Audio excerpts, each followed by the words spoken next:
আমরা ঠান্ডা মাথায় ভাবি না, ঠান্ডা মাথায় ভাবতে হবে, ধৈর্যশীল হতে হবে। ইন্নামা সাবরু ইনদা সাদামাতিল উলা। বিষ্ণু বলেছেন বিপদের প্রথম ধাক্কায় যে সবর ধারণ করতে পারে সেই তো সবুর। এজন্য বিষ্ণু দোয়া করতেন, আল্লাহুম্মা জাআলনি সাবুরা, আল্লাহ আপনি আমাকে ধৈর্যশীল বানান।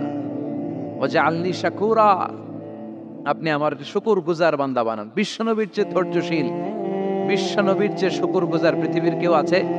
কথা বলেন। এমন তাবৎ কোনো অত্যাচার নাই যে অত্যাচার বিশ্বনবীর উপর করা হয় নাই।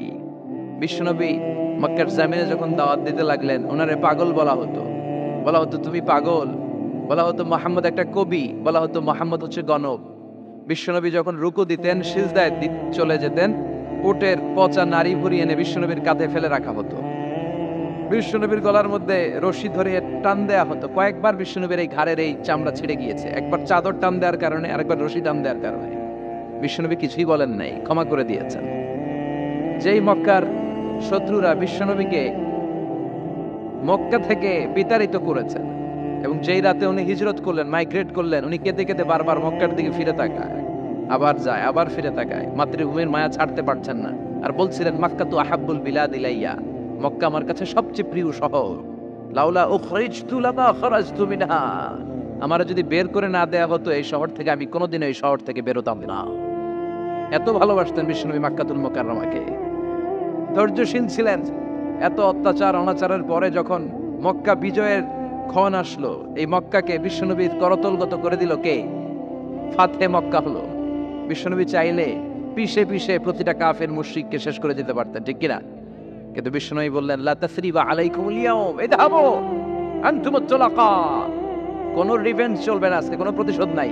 একেবারে বড় যুদ্ধাপরাধী যারা, মারাত্মক যারা অফেন্স করেছে, তাদেরকে শাস্তির আওতায় আনা হবে, বাকি সবাইকে আমি ক্ষমা করে দিলাম।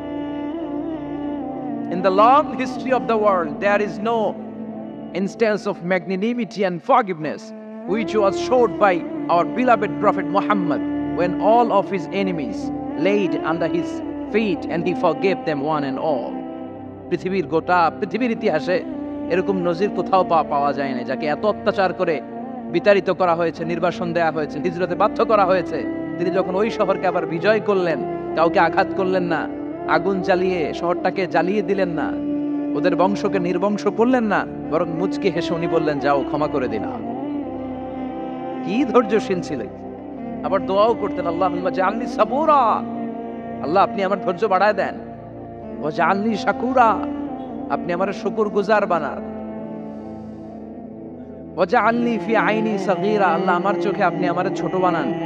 ওয়া ফি আয়ুনিন নাসি কাবীরা, আল্লাহ মানুষের চোখে আপনি আমারে বড় বানান। কি মানুষ ছিল, নিজের চোখে নিজে ছোট থাকতে চাইতেন। আমরা নিজের চোখে নিজের বড় মনে করি, এরকম ডাকাইত আছে না নাই? নিজেরাই নিজে মনে করে কত বড় সাহেব, লাট সাহেব। মান তাওয়াদা তারাফা, এটা হচ্ছে সুন্নাতুল্লাহি ফিল আরদ। মান তাওয়াদা তারাফা, যে নিচে নেমে থাকতে চায় আল্লাহ ওরা টেনে উপরে উঠা, আর যে খালি উঠতে চায়, হিংসা করে অহংকার করে উপরে ঠেলতে চায়, ওরা নিচে নামায় দেয় কে?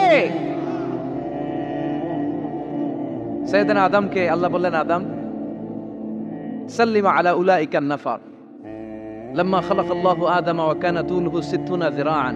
নিচে নেমে গেলে যে উপরে ওঠে, আর উপরে উঠতে চাইলে যে নিচে নামে। উদাহরণ দেখেন, আদম আলাইহিস সালামকে তৈরির পর আল্লাহ বললেন, আদম সাল্লিমা আলা উলাইকান নাফার, এই ফেরেশতাদের সালাম দাও। কি দাও? দাও, সালাম দাও। কোনো প্রশ্ন নাই, আল্লাহ সালাম দিব কেন? ফেরেশতারা আমারে দিব না কেন? আমি আগে দিব কেন? কথা আছে কোনো? যেই সালাম দিলেন, সালাম দেওয়ার সাথে সাথে ওনার মর্যাদা বাড়িয়ে দিল কে? এত মর্যাদা বাড়ালেন যে নূরের ফেরেশতারা মাটির আদমকে সেজদা দিতে বাধ্য হয়েছে। চিৎকার করে বলেন ঠিক কিনা? তুমি মাটির আদমকে প্রথম সৃষ্টি করিয়া ঘোষণা করিয়া দিলে শ্রেষ্ঠ বলিয়া, তাই তো নূরের ফেরেশতা করে আদমকে সেজদা, সবার চেয়ে সম্মান দিলে মাটির আদমকে।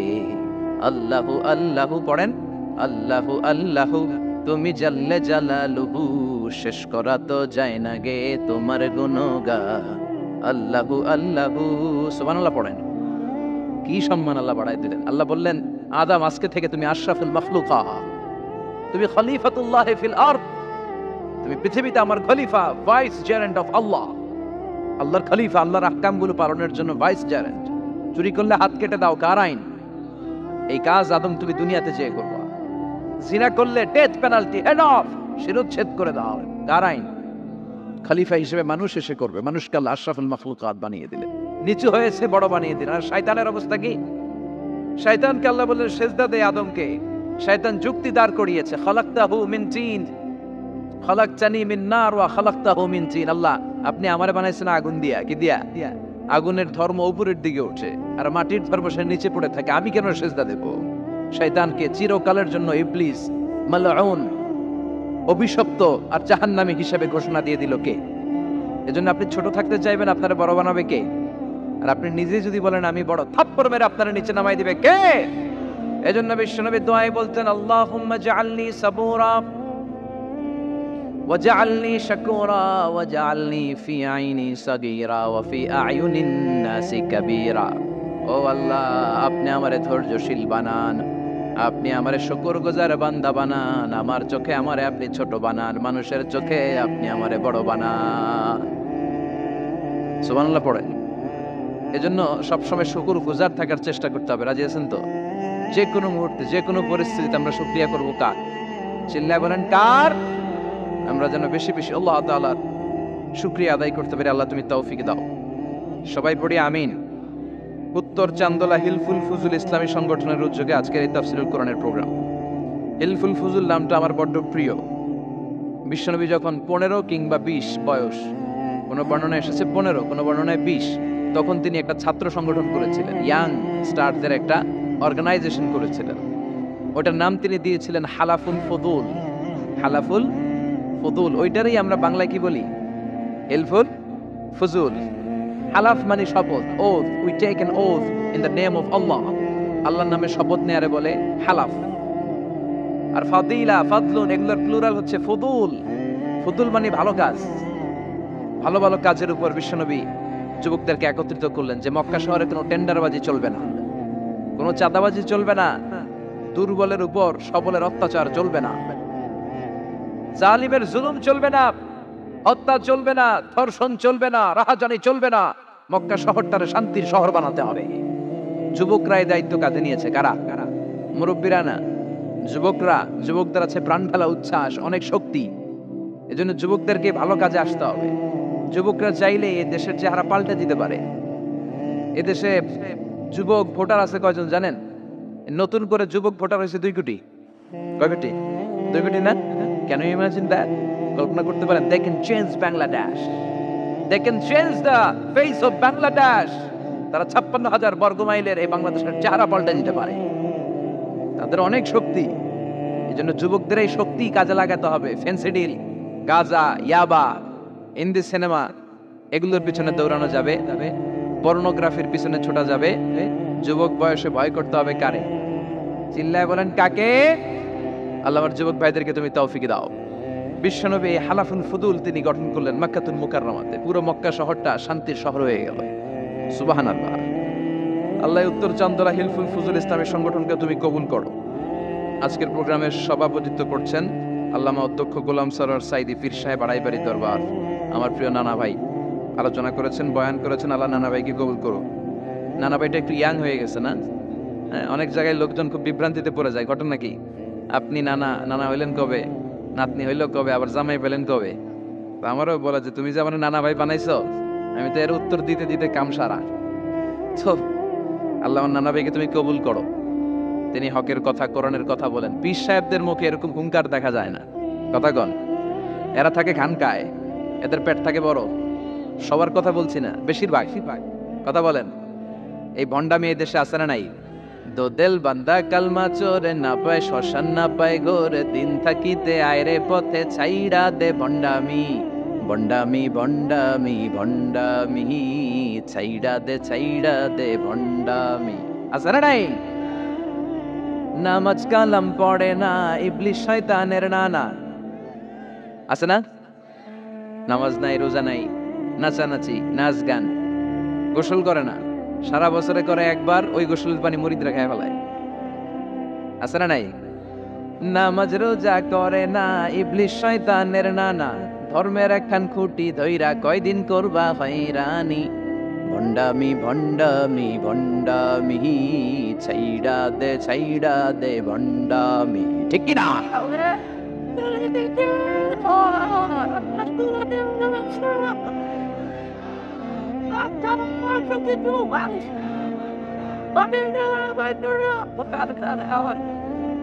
তো এই বন্ড পীর ও পীর, আমার নানা ভাইও পীর। কথা কন, পীরে পীরে পার্থক্য আছে না নাই? পীরে পীরে পার্থক্য আছে, এজন্য পীর চিন্তা হবে।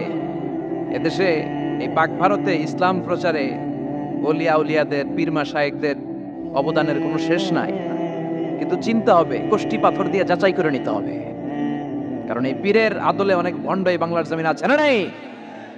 এই ভণ্ডদের সাথে আমাদের কোনো সম্পর্ক নাই। ওনার দরবারে আলোচনা হয়, সাইদ কামালউদ্দিন জাফরি সাহেব যায়, আমরা যাই, দেশ বরেণ্য ওলামায়ে কেরামরা যায়, যারা হকের কথা বলে, যারা কোরআন সুন্নাহর আলোকে বলে, কোনো ভণ্ডামি নাই। যাবেন, প্রতি বছর যাবেন। এরপরে যে কেরাত সম্মেলন হবে না এবার 17ই ফেব্রুয়ারি, আমার প্রোগ্রাম যশোর।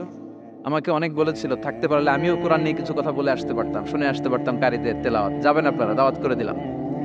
আল্লাহ আজকে সভাপতিকে তুমি কবুল করো। তারপরে আজকে কথা বলেছে মাওলানা রফিকুল ইসলাম ভুইয়া সাহেব, আমাদের সভাপতি সিরাতুন নবী ফাউন্ডেশনের চান্দোলার। না, রফিক ভাইয়ের চেনেন এমন কেউ নাই, এজন্য আর কিছু বলতেছি না তার নামে। আল্লাহ রফিক ভাইয়ের তুমি কবুল করো। গোলাম কবির চৌধুরী আল আজহারি আসতে পারে নাই, আমার বন্ধু মানুষ, একসাথে পড়াশোনা করেছি। এরপর আমার এক মিতা মিজানুর রহমান আতিকি আমার আগে আলোচনা করেছে, আল্লাহ তাকেও তুমি কবুল করো। সালাত নিয়ে কথা বলতেছিলেন। সালাত আউয়ালু মা ইউহাসাবু বিহিল আবদু ইয়াউমাল কিয়ামাতি আস-সালাহ। কিয়ামতের দিন সর্বপ্রথম হিসেব নেওয়া হবে নামাজের, সালাতের। সালাত চিনেন তো? কুরবানির গোশত খাওয়ার মাঝখানে যেটা খায় ওটা, হ্যাঁ, এটারে বাংলায় আমরা নামাজ বলি। কি বলি? নামাজ। বিশ্বনবী ইন্তেকাল করবেন, রূহ বের হয়ে যাচ্ছে, 2-3টা শব্দ বললেন, এর মধ্যে একটা ছিল সালাত। আর সালাত, উম্মতেরা নামাজ, নামাজ, নামাজ ছেড়ে দিও না। ওমা মালাকাত আইমানুকুম। মানুষ ইন্তেকালের আগে শ্বাস বের হয়ে যাচ্ছে, রূহ চলে যাচ্ছে, ওই মুহূর্তে কি জরুরি কথা বলে নাকি ফালতু কথা বলে? সবচেয়ে জরুরি কথাটাই তখন সে বলে যায়, ঠিক কিনা? কথা বলেন। বিষ্ণু বলেছিলেন নামাজ। তাহলে এই সালাতের গুরুত্ব আছে না নাই? সর্বপ্রথম এই সালাতের ব্যাপারে in the day of judgement আমাদেরকে প্রশ্ন করবে কে? সালাতে কায়েম করো, সালাতে কায়েম করো, হবে সম্মানী তুমি, হবে জান্নাতি তুমি, হবে সম্মানী তুমি, হবে জান্নাতি তুমি। দিবে কাল হাসরে শীতল ছায়া হারশে আজিম, রাব্বিয়াল আলা রাbb। এজন্য বিশ্বনবী বলতেন আশাদ্দুহুম ফি আমরিল্লাহি উমর। আল্লাহর দ্বীনকে আল্লাহর জমিনে বাস্তবায়নের জন্য সবচেয়ে কঠোর সাহাবী হচ্ছে ওমর। সবাই আবু বকরের মতো হলে চলবে। আরহামু উম্মতি আলা উম্মতি আবু বকর। আমার উম্মতের মধ্যে সবচেয়ে রহম দিলের সাহাবী হচ্ছেন আবু বকর। সাইয়েদনা আবু বকরের দিলটা, হৃদয়টা এত নরম ছিল, উনি যখন নামাজে দাঁড়াতেন, উনি কান্নার কারণে তেলাওয়াতের আওয়াজ পিছনে মুসল্লিরা শুনতে পেত না।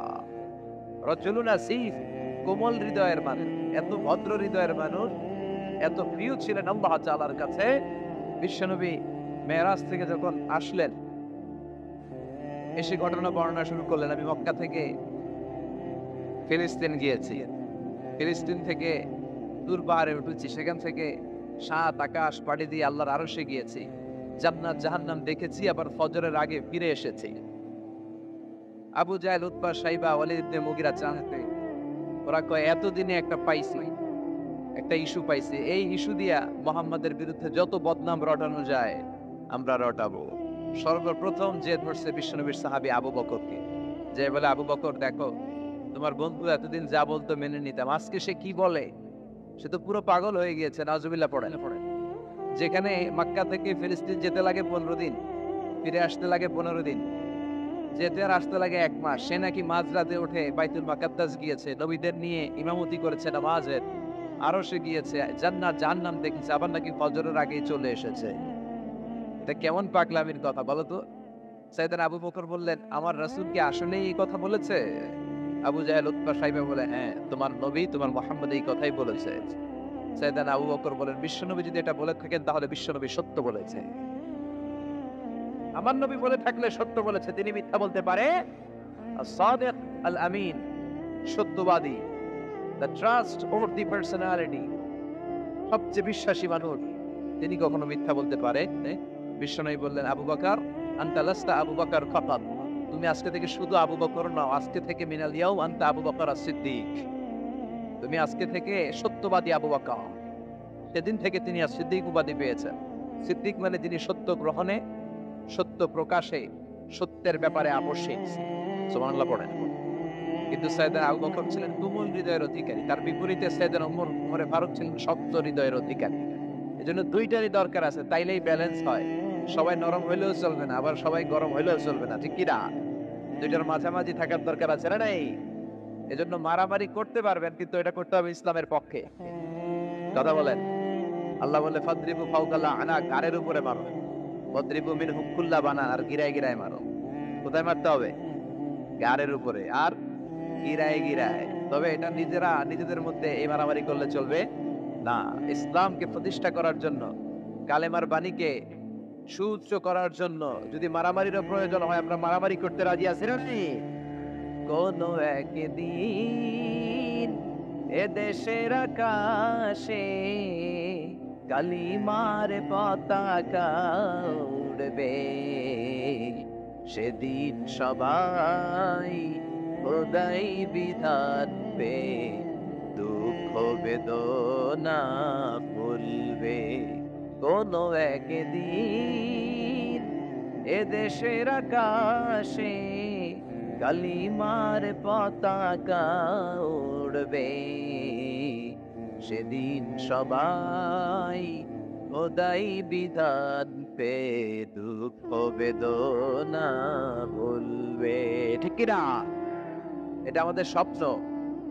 আমরা কালিমাকে বিজয়ের আসনে দেখতে চাই। আর মুমিনকে বিজয় দান করে কে? চিল্লায় বলেন কে? আল্লাহ বলেন, ওয়ালা তাহিনু ওয়ালা তাহজানু ওয়া আনতুমুল আ'লাউনা ইন কুনতুম মুমিনিন। চিন্তিত হয়ো না, দুশ্চিন্তা করো না, বিজয় তোমাদের হবেই যদি তোমরা মুমিন হও। তবে ঈমানটা হতে হবে পাক্কা ঈমান। কথা বলেন। এজন্য মারামারি করলেও এটা ইসলামের পক্ষে মারামারি করতে হবে, ইসলামের পক্ষে থাকলেই লাভ। কারণ ইসলামকে যে বিজয় দেয়া হবে এটার ঘোষণা দিয়েছে কে? ওরা চায় মুখের ফুৎকারে ইসলামের বাতিকে নিভিয়ে দিতে। আল্লাহ বলে, কিয়ামত পর্যন্ত আমি ইসলামের বাতিকে জ্বালিয়ে রাখবো। Up to the day of judgement ইসলামের আলো জ্বলতেই থাকবে, কেউ এটাকে থামাতে পারবে? দেখেন তা, তিনি আজীবন ধরে ক্ষমতার চেয়ারে আসীন, তার ক্ষমতার চেয়ার কেউ কেড়ে নিতে পারবে না। কথা বলেন, কথা কয় নাকি? বিএনপির ক্ষমতার চেয়ার কেড়ে নেয় আওয়ামী লীগ, আওয়ামী লীগের ক্ষমতার চেয়ার কেড়ে নেয় বিএনপি, এগুলো আমরা দেখছি না? এখন অবশ্য লম্বা সময় ধরে বাংলাদেশ আওয়ামী লীগ ক্ষমতার চেয়ারে আছে। হয়তো কোনো কারণে আওয়ামী লীগের পর আবার নতুন কোন দল ক্ষমতায় আসতে পারে কি পারে না। এভাবে পৃথিবীর রদবদল হয়। আজীবনের জন্য কেউ ক্ষমতার চেয়ারে বসে থাকতে পারে একজন ছাড়া, তিনি কে? আল্লাহ। সেই যে ক্ষমতার চেয়ারে বসছে, কেউ আল্লাহর ক্ষমতার চেয়ার কেড়ে নিতে পারবে? চিল্লায় বলেন, পারবে? এই পৃথিবীতে যারা ক্ষমতায় আসে তাদের কারো ক্ষমতার মেয়াদ 5 বছর। এই যে বাংলাদেশ আওয়ামী লীগ নতুন করে ক্ষমতায় এলো, মেয়াদ কয় বছর? কথা বলেন, 5 বছর। কোন কোন দেশে 10 বছর। আল্লাহ যে ক্ষমতার চেয়ারে বসছে, আল্লাহর ক্ষমতার মেয়াদ কয় বছর? 20 বছর। কি কয়?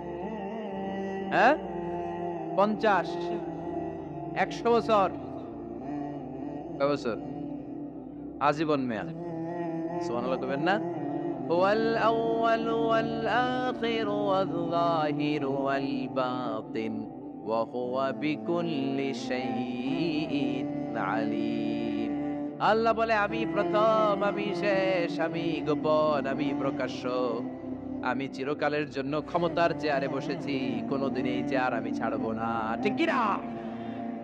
উনি আজীবন ক্ষমতার মালিক, উনি শুরু থেকে আছেন, শেষ পর্যন্ত থাকবেন। সুবহানাল্লাহ পড়ে। আমার কথা কি বোঝা যাচ্ছে? বুঝতে পারতেছেন? পৃথিবীর অনেক দেশে আবার ডেমোক্রেটিক সিস্টেমে ভোটে জিতে ক্ষমতায় আসতে হয়। যেমন আমাদের দেশ ডেমোক্রেটিক কান্ট্রি, ভোট যার বেশি ক্ষমতা তার বেশি, ভোট পেয়ে ক্ষমতায় আসে। তো আল্লাহ তো ভোটে জিতে মনে হয় ক্ষমতায় আসছিল না, ভোট ছাড়া আসছে, কারচুপি করে আসছে আল্লাহ। হ্যাঁ, অনেক দেশে রাজতন্ত্র, মোনার্কি সিস্টেম, রাজার পোলা রাজা। আল্লাহর বাবা ছিল রাজা, এজন্য আল্লাহও রাজা। কথা বলেন। আল্লাহ বলেন, ভোটে জিতে আমার ক্ষমতার চেয়ারে বসা লাগে নাই, আমার বাবা নাই, আমার ছেলে নাই, আমার কেউ নাই, আমি একাই সব ক্ষমতার মালিক, আমি চিরকালের জন্য এই ক্ষমতার চেয়ারে বসা, চিরকাল আজীবন তিনি ক্ষমতার চেয়ারে থাকবেন। আবার অনেক সময় দেখা যায় ক্ষমতায় যেতে হলে অন্যান্য পার্টির সাথে কোয়ালিশনে যেতে হয়, শরিক বানাতে হয়। আল্লাহর ক্ষমতায় তো শরিক আছে না? আছে। আল্লাহ বলেন ওয়ালাম ইয়াকুল্লাহু শারীকুন ফিল মুলক, আমার ক্ষমতায় কোনো পার্টনার নাই, কোনো শরিক নাই, তোদের মতো আমি কারোর সাথে জোট করি নাই, জোট ছাড়া, শরিক ছাড়া, কোয়ালিশন ছাড়া আমি ক্ষমতার চেয়ারে বসা, আজীবন আমার ক্ষমতার নেওয়া, কেউ আমার ক্ষমতার চেয়ার থেকে নামাতে পারবে না। পৃথিবীর অনেক দেশের এরকম নমুনা আমরা জানি, আন্দোলন করে সরকারকে ক্ষমতার চেয়ার থেকে নামানো হয়, আছে না নাই? গণ অভ্যুত্থান করে চেয়ার উল্টে দেওয়া হয়, মিলিটারি কু হয়, ক্ষমতার চেয়ারে আর থাকা যায় না। তো আমরাও যদি সবাই মিলে একটা আন্দোলনে নামি, তাহলে আল্লাহর ক্ষমতা শেষ। কি বলেন? আমরা 700 কোটি মানুষ, আমাদের সাথে পারবে আল্লাহ? 700 কোটি মানুষ আন্দোলন করলেও আল্লাহরে নামাতে পারবে না? বুঝে শুনে উত্তর দিয়ে। 700 কোটি কিন্তু পারবে? পারবে? আচ্ছা, জিন জাতিরা যদি বলে, জিনেরা তো আমাদের চেয়ে পাওয়ারফুল, তারা যদি বলে ও মানব জাতি, আমরাও তোদের সাথে আছি, আল্লাহরে মানি না, মানুষ জিন ভাই ভাই, আল্লাহর আর রক্ষা নাই, তাহলে আল্লাহর ক্ষমতা শেষ? তাও না। কি বলে এগুলো? বলে কি? আচ্ছা, ফেরেশতারাও যদি বলে যে আমরাও আল্লাহর আর মানছি না, আমরা জিনেরা মানুষেরা 3 দলীয় জোট,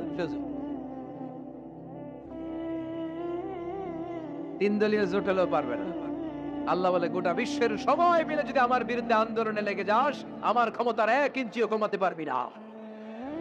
এজন্য রব্বুল আলামিন বলেন তাবারাকাল্লাযী বিয়াদিহিল মুলকু ওয়া হুয়া আলা কুল্লি শাইইন কাদির।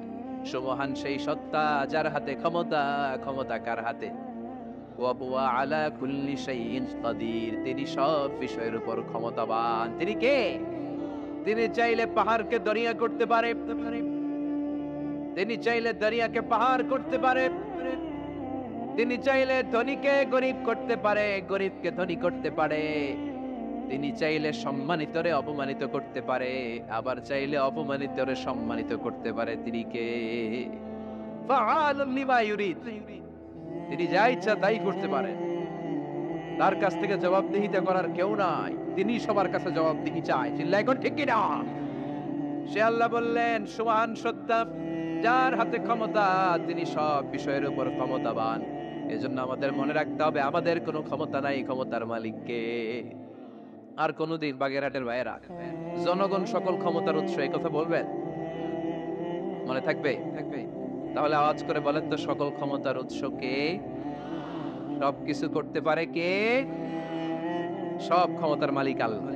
অনেক কথা আল্লাহ 30 আয়াতে বললেন, কয়টা বলবো? কিছু দূর যে আল্লাহ বলা শুরু করলেন وَلَقَدْ زَيَّنَّا السَّمَاءَ الدُّنْيَا بِمَصَابِيحَ وَجَعَلْنَاهَا رُجُومًا لِلشَّيَاطِينِ। সুবহানাল্লাহ পড়েন। আল্লাহ বললেন আমি নিকটবর্তী আকাশটারে তারা দিয়ে, আলো দিয়ে, মোমবাতি দিয়ে আলোকিত করেছি। I have beautified the closer skies with light and candles.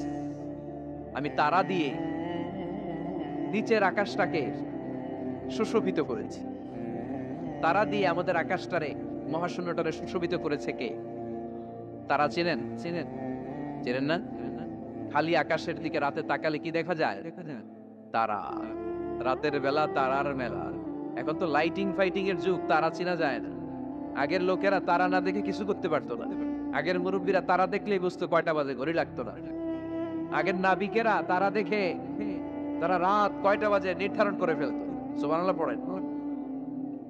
কত ধরনের তারা আছে। শুক তারা নাম শুনছেন? ধ্রুব তারা শুনেছেন? সপ্তর্ষি মণ্ডল একটা আছে, অনেকে তারা চেনে না। কোটি কোটি কোটি কোটি 7টা তারা একসাথে দেখবেন, এটার বলে সপ্তর্ষি মণ্ডল। আল্লাহ বলে এই তারা দিয়ে আমি আকাশটারে সুশোভিত করেছি। এই তারাগুলো কিন্তু প্রথম আকাশে না, এই তারাগুলো প্রথম আকাশের মহাশূন্যে অবস্থিত। আমরা খালি চোখে যা দেখি এটা আকাশ নয়, এটা মহাশূন্য। এটা কি? বাগেরহাটের ভাইরা উত্তর করেন, এটা কি?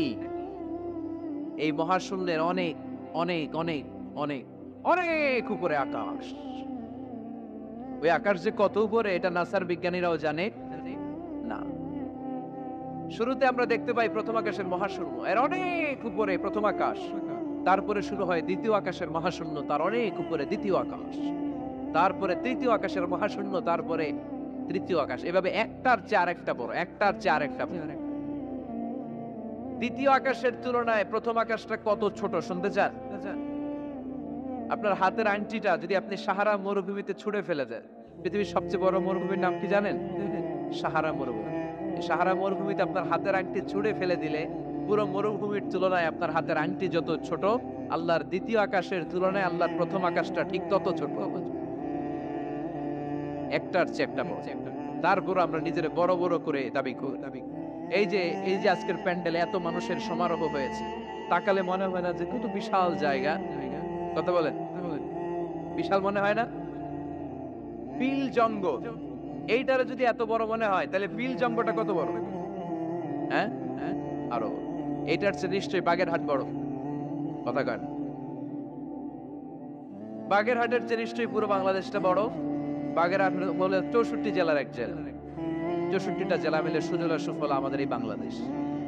বাংলাদেশ হচ্ছে পৃথিবীর সবচাইতে বড় দেশ। হ্যাঁ, এরা দেখি আমার সব কথার সাথে খালি দ্বিমত করে। বাংলাদেশ সবচেয়ে বড় দেশ না?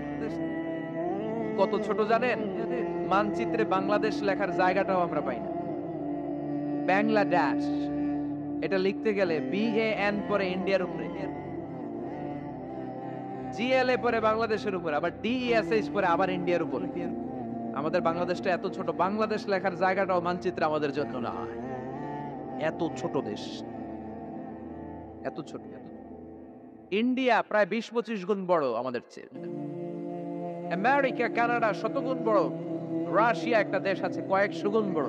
এরকম 200টা বিশাল দেশ মিলে পৃথিবী, 200টা দেশ মিলে পৃথিবীর 30 ভাগ, বাকি 70 ভাগ শুধু পানি। বাকি 70 ভাগ কি? স্থল আর জল মিলে আমাদের পৃথিবী। তাহলে আজকের এই প্যান্ডেলের জায়গার তুলনায় পুরো পৃথিবীটা কত বড়? সুবহানাল্লাহ কইতে পারলেন না? তাহলে এই পৃথিবীটা আমাদের কাছে এখন পর্যন্ত যেটা আমরা আলোচনা করলাম বোঝা গেল অনেক বড়, এত বড় পৃথিবী। কিন্তু আমরা শুনতে পাই যে সূর্যটা আমরা দেখতে পাই দিনের বেলা, ওই সূর্যটা নাকি এই বিশাল পৃথিবীর চেয়ে 13 লক্ষ গুণ বড়। চিন্তা করতে পারেন? খালি তো মাথা নাড়াইতেছেন। আসলে কি আমরা চিন্তা করতে পারি? 13 লক্ষটা পৃথিবী সূর্যের মধ্যে রেখে দেওয়ার জায়গা করে দিয়েছে কে? 9,30,00,000 মাইল দূরে সূর্য 8 মিনিট 18 সেকেন্ড সময় নিয়ে নেয় আলো পৌঁছাতে। এত বিশাল সূর্য। তার মানে কি সূর্যটাই সবচেয়ে বড়? এর চেয়ে অনেক বড় বড় তারা আছে। সূর্যের পরে পৃথিবীর সবচেয়ে কাছের তারার নাম প্রক্সিমা সেন্ট্রাই। গুগল করলে দেখবে যে কত তারা। এরপরে Alpha Centauri A, Alpha Centauri B, এভাবে তারা শুরু। এটা ক্যারিনা, ব্যাটেলজিউস। যে সূর্য পৃথিবীর চেয়ে 13 লক্ষ গুণ বড়, ব্যাটেলজিউস নামে একটা তারা আছে, ওই তারা সূর্যের চেয়ে 33 কোটি গুণ বড়। তার মানে কি ব্যাটেলজিউসই সবচেয়ে বড় তারা? এটা ছোট্ট সাইজের তারা। এইটার চেয়েও কত হাজার কোটি গুণ বড় তারা যে মহাশূন্যে আছে, তার কোনো ইয়ত্তা আমাদের নাই। এরকম হাজার হাজার million trillion zillion billion octillion তারা মিলে আমাদের এই গ্যালাক্সিটা গঠিত। আমাদের গ্যালাক্সির নাম মিল্কি ওয়ে। আমাদের গ্যালাক্সির নাম শুনছেন না? বিজ্ঞানে আমরা পড়ছি না? আমাদের গ্যালাক্সির নাম মিল্কি ওয়ে। আমাদের গ্যালাক্সির পরে আমাদের সবচেয়ে কাছের গ্যালাক্সির নাম অ্যান্ড্রোমেডা। কি নাম? আমাদের গ্যালাক্সি থেকে অ্যান্ড্রোমেডাতে পৌঁছতে 2.5 মিলিয়ন লাইট ইয়ার লেগে যাবে যদি লাইটের গতিতে আমরা ছুটি। 2.5 মিলিয়ন লাইট ইয়ার। 1 মিলিয়নে 10 লাখ, 2.5 মিলিয়নে 25 লক্ষ লাইট ইয়ার। এই পৃথিবীতে সবচেয়ে দ্রুতগামী যে জিনিসটার আবিষ্কার হয়েছে সেটার নাম আলো। সেটার নাম সবাই বলেন। আলো সবচেয়ে দ্রুত ছোটে। কত দ্রুত জানেন? 1 সেকেন্ডে 1,86,000 মাইল বেগে ছোটে। 1 ঘন্টায় না, 1 মিনিটে না, 1 সেকেন্ডে ছোটে কত দূর? আরে 1 সেকেন্ড বলতে তো 2 সেকেন্ড লাগে। 1 সেকেন্ড এটা বলতে বলতে 2 সেকেন্ড লেগে যায়। কিন্তু 1 সেকেন্ডে নাকি সে 1,86,000 মাইল দূর চলে গেছে। এই আলোর গতি সম্পন্ন একটা রকেট যদি কেউ বানাতে পারে, যে রকেটটাও আলোর মতো সেকেন্ডে 1,86,000 মাইল বেগে ছুটবে, এরকম রকেট যদি বানানো যায়, তাহলে এই রকেট দিয়ে আমাদের গ্যালাক্সি থেকে আমাদের প্রতিবেশী গ্যালাক্সি অ্যান্ড্রোমেডাতে পৌঁছতে 25 লক্ষ বছর লেগে যাবে। সুবহানাল্লাহ। বাড়িতে যায় বলবেন সবাই, চিৎকার করে পড়েন আল্লাহু আকবার। সে আল্লাহ বললেন, লাকাদ যায়্যানাস সামাআদ দুনিয়া বিমাসাবিহা ওয়া জাআলনাহা রুজুমান লিশ-শায়াতিন। আমি তোমাদের জন্য দুনিয়ার আকাশটারে সুন্দর সুন্দর তারা দিয়ে সুশোভিত করেছি। এরকম বিশাল বিশাল তারা, দেখতে তো মনে হয় ছোট্ট একটা ডটের মতো, না একটা ফোঁটার মতো মনে হয় না তারাগুলা? এত বিশাল বিশাল তারা মহাশূন্যে রেখেছে কে? চিল্লায় বলেন কে? এরপরে এই সূরার মাঝে মাঝে এসে আল্লাহ বললেন, হুয়াল্লাযী জাআলা লাকুমুল আরদা যালুলান ফামশু ফী মানাকিবিহা ওয়া কুলু মির রিজকি ওয়া ইলাইহিন নুশুর। আল্লাহ বলে, আমারে তোরা চিনিস না, চিনে নে।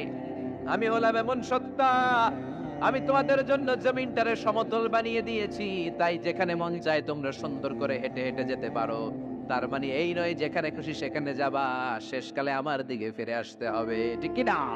মিনহা খালাকনাকুম ওয়া ফিহা নুঈদুকুম ওয়া মিনহা নুখরিজুকুম তারাতান উখরা। মাটি থেকে বানালাম, মাটির কবরে পাঠালাম, আবার মাটির কবর থেকে আমাদেরকে উঠায়া দিবে কে? আল্লাহ বললেন যালুলান, আমি জমিনকে বানিয়েছি সমতল। আরেক আয়াতে বললেন হুয়াল্লাযী জাআলা লাকুমুল আরদা ফিরাশা, আমি জমিনকে বানিয়েছি বিছানা। সমান সমান না হলে আজকের প্যান্ডেলে এত সুন্দর করে আপনারা বসতে পারতেন? কথা বলেন না। প্যান্ডেলের এদিকে উঁচা, এদিকে নিচা, এদিকে খাড়া, এদিকে তেড়া, এদিকে গর্ত, এদিকে ভাঙ্গা, এরকম হইলে আজকে প্যান্ডেলটা সমান হইতো? এই সমান করে দিছে কে? আমরা যখন বিমানে চড়ি, বিমানের জানলা দিয়ে নিচে তাকালে দেখা যায় আল্লাহ কেমন মনে হয় যে সবুজ কার্পেট বিছাই দিছে। সুবহানাল্লাহ করতে পারলেন না? আবার আল্লাহ বলে, সবুজ কার্পেট দেখে মনে করো না যে তোমরা বেঁচে গেলা, এই সবুজ কার্পেটের ভেতরে আগুন আছে না নাই? আমরা যে পৃথিবীর উপরে লাঙ্গল দিয়ে হাল চাষ করি, গাছ লাগাই, হেঁটে চলি, এই মাটিটার নিচে আগুন আছে। কি আছে? বিশ্বাস হয় নাকি আজগুবি কথা লাগে? রূপ কথা মনে হয় না? এই পৃথিবীর মাঝখানে আছে আগুন, জ্বলন্ত আগুন। আল্লাহ কোরআনে কসম কেটেছেন, ওয়াল বাহরিল মাসজুদ, ফুটন্ত টকবকে সাগরের পানির কসম। আমেরিকান নেভাল একাডেমির সায়েন্টিস্টরা তারা হিসাব মিলাতে পারে না, সাগরের পানি দেখি ঠান্ডা, কিন্তু আল্লাহ কয় ফুটন্ত টকবকে সাগরের পানির কসম। এই গরম আল্লাহ পাইলো কই? তারা ভাবলো নিশ্চয়ই ভিতরে গরম আছে, নাইলে গরম আসলো কোত্থেকে? দেখি তো কোরআনের কথা সত্য কিনা। তারা সব সময় কৌতূহলী। এই